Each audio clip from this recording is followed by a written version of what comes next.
আলহামদুলিল্লাহ। পিরোজালি মানব কল্যাণ সংঘ এর পক্ষ থেকে একজন অসহায় বিধবা বৃদ্ধ মহিলাকে দ্বিতীয়বারের মতো স্বাবলম্বী প্রজেক্ট থেকে একটি ছাগল উপহার স্বরূপ দেওয়া হয়েছে। ছাগলটি ফুলবাড়িয়া বাজার থেকে ক্রয় করা হয়। আজকে 4 আগস্ট সোমবার 2025। ছাগলটি তার বাড়িতে পৌঁছে দেওয়া হয়। আলহামদুলিল্লাহ।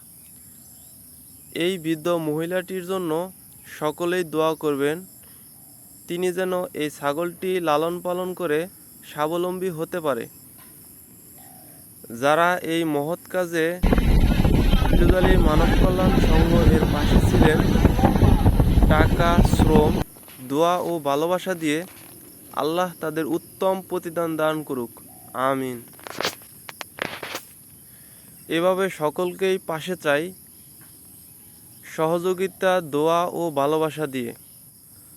আসসালামু আলাইকুম ওয়া রাহমাতুল্লাহ।